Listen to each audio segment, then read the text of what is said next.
pagi dan salam sejahtera untuk kita semua. Selamat pagi. Pengetahuan itu seperti uang. Nilainya dan jumlahnya akan makin bertambah bila uang itu diputar. Demikian pun dengan pengetahuan, kuantitas, dan nilainya juga akan bertambah bila pengetahuan itu kita bagikan kepada orang lain. Menyadari pentingnya membagi atau sharing, program kemitraan Sekolah Bridge Indonesia Australia selalu menyediakan waktu untuk kegiatan pengimbasan setelah sebuah kegiatan selesai dilaksanakan. Kegiatan ini adalah kegiatan lembaga mengharapkan Bapak Ibu Guru SMA Negeri 1 Atambua pertama harus mendukung untuk berkolaborasi membangun kompetensi global persahabatan dengan mitra kita di Australia. Dan Bridge mengharapkan SMA 1 yang sekarang dimulai sudah diberi contoh oleh dua teman ini, jangan berhenti di sini seperti sekolah-sekolah lain itu. Mereka ini kebetulan pada tahap ini, fase ini yang terpilih. Kita yang lain ini dipersiapkan karena ini program berkelanjutan. Saya pikir demikian, dengan memohon berkat dan rahmat Allah yang Maha Kuasa, kegiatan pengimbasan kita pada hari ini saya buka secara resmi.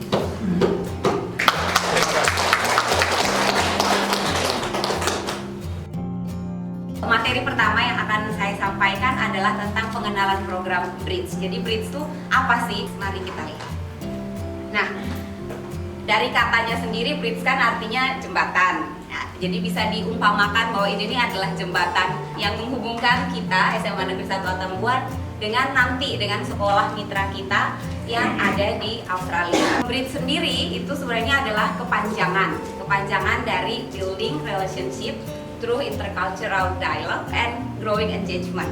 Nah, jadi program Bridge ini sendiri sudah ada dari tahun 2008 dan sudah ada 18 provinsi yang bergabung. Dan untuk Nusa Tenggara Timur sendiri, SMA pertama yang tergabung dengan Bridge adalah SMA Negeri 1 Atambua. Seperti yang kita ketahui sekarang kan dunia kayak tanpa batas gitu ya. Anak-anak bisa terhubung dengan dunia internasional itu hanya lewat gadget. Nah, bagaimana kita bisa menyiapkan anak-anak kita ini untuk menjadi global citizenship? Karena kita semua negara ini kan berbeda budaya. Bagaimana anak-anak kita tuh punya rasa respect terhadap orang lain. Kita mau menyiapkan anak-anak kita dan juga kita bagaimana kalau kita berinteraksi secara global. Nah, program Bridge sendiri itu didanai oleh Australian Government, pemerintah Australia, dan program ini dilaksanakan oleh Asia Education Foundation. Nah, karena kita akan bermitra dengan sekolah di Australia, jadi orang bilang kalau tak kenal maka tak sayang. Jadi kita kenal sedikit. Nah, kenalannya melalui Kahoot.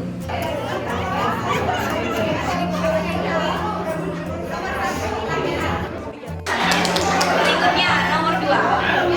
Pertanyaannya, manakah yang terletak di Australia?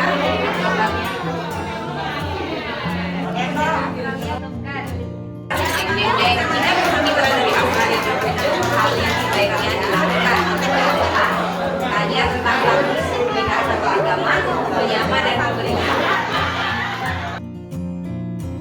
Baik, saya akan menyampaikan materi tentang diversity and inclusion. Untuk Bapak Ibu, ya kita bertanya, sebenarnya apa itu diversity dan inclusion? Dan bahasa Indonesia inklusi. Baik, kemudian apakah diversity dan inclusion itu penting dan perlu kita pelajari? Nah, jawabannya Bapak Ibu mari kita simak video berikut ini. Baik. In an inclusive work environment, differences are valued, respected, and welcomed, and people feel involved, open, and connected as they listen to each other. Diversity can't make a difference without an inclusive environment, just as a tree cannot flourish in the wrong soil. Saya meminta dua orang lewat. Saya melihat gambar tadi itu adalah bagaimana manusia itu tumbuh dan berkembang. Pohon ini akan bertumbuh menjadi sangat subur kalau disentuh oleh tangan-tangan yang berhati. mengapa inklusi itu penting supaya tidak ada diskriminasi gitu. Kemudian yang berikut mendukung inovasi dan kreativitas. Iya, artinya ada penemuan, ya pembaharuan, ya dan menciptakan hal-hal yang baru, yang baik bagi kita. Ya, kemudian yang berikut, pastikan kita bersikap seperti ini. Ya, perlakuan berbeda terhadap peserta didik. Nah, ini sering muncul di dalam melaksanakan tugas kita sebagai guru. Ya, kadang-kadang kita membeda-bedakan. Ya, jadi kita membedakan yang pintar dan tidak. Ya, itu cantik dan tidak, tinggi, pendek, kurus, gemuk, warna kulit. Nah, itu sering kita lakukan ya dalam melaksanakan tugas kita di kelas. Ya, tugas kita sebagai guru. Nah, sebenarnya ya seperti itu tidak perlu ya kita lakukan karena itu tidak inklusi. Pendidikan inklusi itu yang bagaimana, Pak? Yang saya pahami, pendidikan inklusi itu adalah pendidikan yang mengakomodasi semua orang, dalam artian tidak memberi batasan-batasan, dan pendidikan yang memberi ruang untuk semua anak tanpa terkecuali, semua berhaknya berpendidikan. Iya, terima kasih, Pak. Sudahkah kita memahami perbedaan individu setiap murid kita di dalam dimulai dari kita? Nada-nada dalam musiklah yang Gender, ethnicity, background, disability, culture, or age. It's about you, problem solving and innovation. Dan materi berikut akan dibawakan oleh Ibu Nur tentang teacher well-being. Ada satu quote, di quote ini bahwa kita guru setiap harinya tuh kita tidak hanya mengajar, itu kita harus meluangkan waktu, kadang-kadang sampai malam mereka masih kirim WA dan kita harus balas. Kemudian ada tugas pembelajaran yang juga harus kita lakukan, buat sumber belajar, buat bahan ajar. Serasa bahwa pekerjaan ini tidak ada habis-habisnya, dan terkadang hal inilah yang membuat kita stres.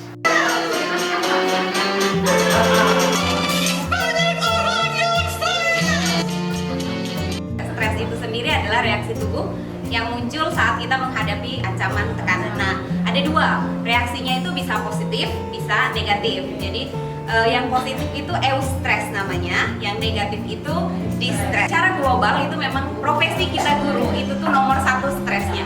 Jadi ada penelitian yang menunjukkan, yang pertanyaannya begini, apakah Anda stres kemarin dalam pekerjaan Anda? Dan itu yang menjawab yes, paling banyak nomor 1 adalah guru. Guru dari kindergarten sampai tahun ke-12. Apa penyebab stres? Saya punya beberapa narasumber kemarin yang saya diskusikan waktu istirahat. Kemudian apa yang harus kita lakukan? Yang harus kita lakukan di sini ada istilah psikologi namanya protective factors. Jadi kita harus menemukan faktor yang membuat kita tuh mempunyai kekuatan untuk melawan stres. Ya, selama ini stres yang kita hadapi itu kita selalu stuck, kita berhenti, kita berhenti dan kita abaikan sementara waktu. Kita tetap akan menyelesaikan masalah itu, tapi kayak tunggulah sebentar lah, kayak butuh istirahat sebentar. Misalnya kita melaksanakan hobi atau ada yang suka musik dan apa segala macam, melakukan hal-hal tersebut itu, kemudian baru kembali lagi untuk menyelesaikan permasalahan yang ada. Tapi ternyata ini hanya salah satu strategi saja untuk menyelesaikan stres. Kita selama ini kan pakai ini, kita lari sebentar dari masalah, habis itu baru balik lagi. Nah, ternyata ada 8 cara, namanya coping strategies. Ada konfrontasi, mengambil jarak terhadap masalah, mengendalikan diri, mencari dukungan, menerima sebagai tanggung jawab, menghindar, dan menyelesaikan masalah. Satu lagi, melihat dari segi positif. Inilah 8 coping strategies yang membuat kita bisa menghindari stres yang terus-menerus kita hadapi dalam tugas dan pekerjaan kita. Nah, jadi kalau misalkan di sekolah itu memperhatikan teacher well-being, maka akan ada perbaikan dan performance guru secara produktif. Kemudian akan tercipta iklim belajar yang baik, terus kualitas pembelajarannya dapat tercapai, Dan yang diharapkan terakhir adalah peserta didiknya sukses, gurunya bahagia. Salah satu cara untuk misalnya pas lagi pening sekali, pas lagi pusing sekali, holistik dan ini namanya tapas acupressure teknik. berikut adalah instruksi tentang bagaimana melakukan pose TAT.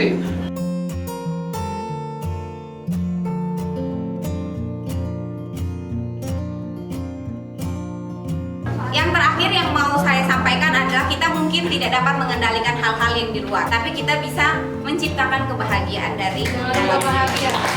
Jangan lupa bahagia, teman-teman. Stres. S. Sayang. T. Tak perlu bikin susah. R. Rendah hati gak? E.